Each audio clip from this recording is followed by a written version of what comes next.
Firstly, on behalf of the East Melbourne Junior Footy Club, welcome once again to the Mosman Swans. Let's give the boys a big clap, guys.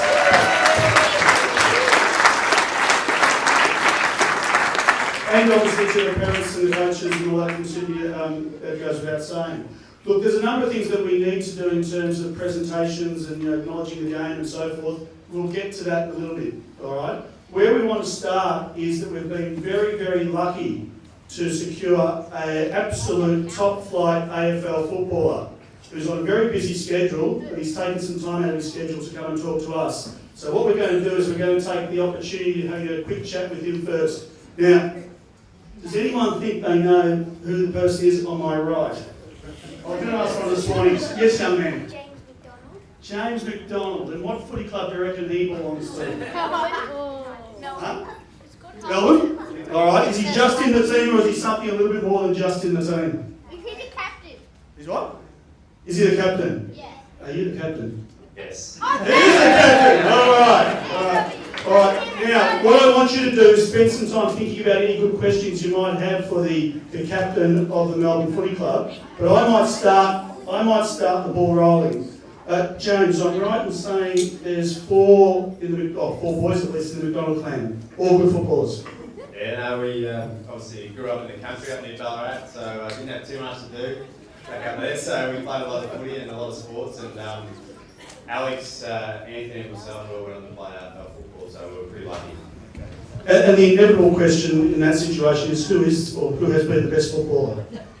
Well, yeah, there's a bit of debate there. Alex was actually #1 draft pick way back in 1988, but he played just over 100 games for Hawthorn and Collingwood, and Anthony played for Melbourne as well, and so I played with him down at Melbourne, but I think I've got a couple of games, so at the moment I've got the bragging rights.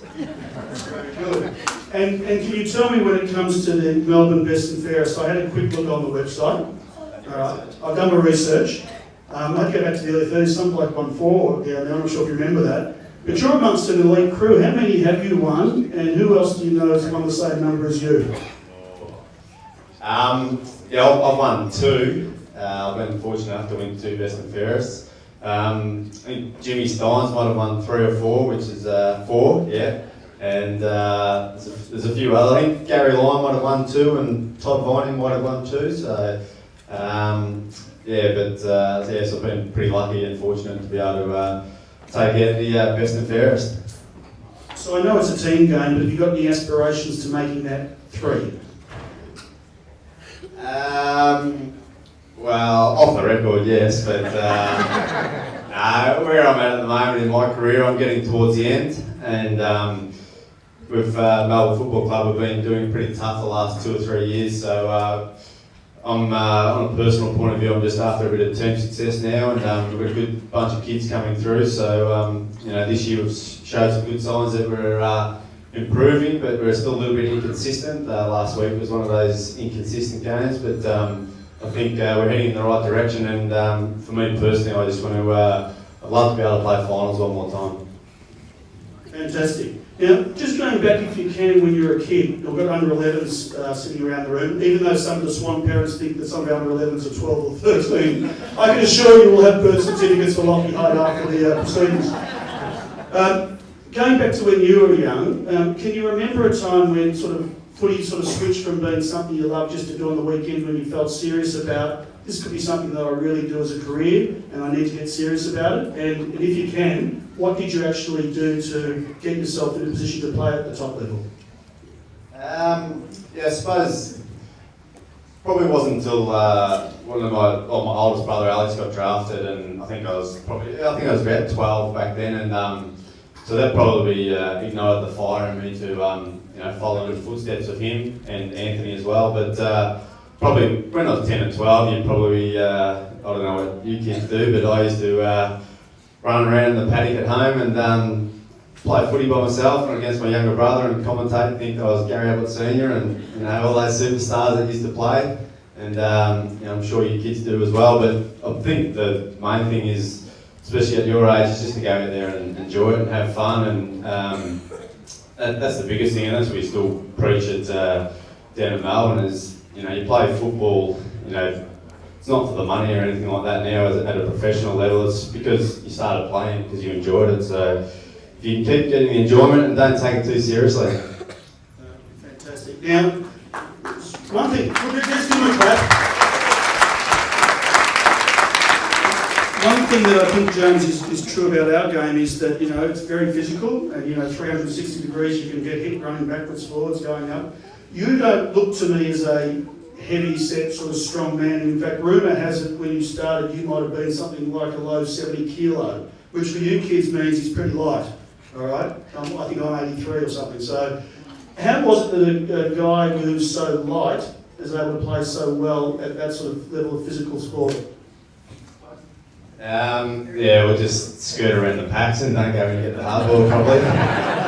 It's probably just about being smart and don't be something you're not. When I first played my first AFL game, and I remember I played a year down at Dolls of Arians.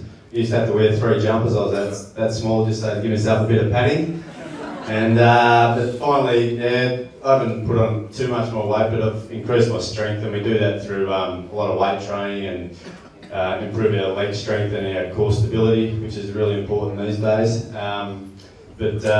It's all about just having awareness, what's around you and what you can do and what you can't do. And last one for me, so guys get ready with your questions. Last one for me, and you mentioned it. Melbourne's had a couple of tough years recently. Also done very well in things like the draft. You've got a nice young squad coming through there. You've been a captain of such a young team. We hear in the press things like, Hodgie being the spiritual leader and Sammy Mitchell more the sort of PR man. Share with us, if you can, what it's like to be the captain, firstly, of the Melbourne Footy Club, which has obviously got its own the longest-standing history, and also then being the captain when you've got such good talent coming into the team at a young level, but also high expectations about where the club will get to in a short time. Just getting back to Hodgie, I don't actually know what a spiritual leader is, but I think, I suppose the biggest thing that I've found since I've taken on this captaincy role is it's all about you ask the players to perform in certain ways and model certain behaviours, and as a leader it's really important that when your young kids are playing that you model the behaviours that you want your teammates to perform as well, and you just got to put yourself in their shoes as well, and we all make mistakes, and probably you just got to be a little bit understanding, but just hopefully you don't make that same mistake too much. And that's, I suppose, where we are at the moment. We've got a lot of young players, only 17, 18, 19 year old, and they're still learning the game and the way the coach wants you to play. So we have to be a little bit understanding at the moment, but at the same time be there to support them. And I suppose part of my role is to do that and to sort of give them advice and guide them in the right direction. But some blokes like Tom Scully and Jack Tringo, they probably know more than me already. But they're really good kids, and just hopefully we can, for me it's about speeding up the process for them to develop and get the most out of themselves. All right, can I just check, guys, have we got any Melbourne supporters in the clubhouse?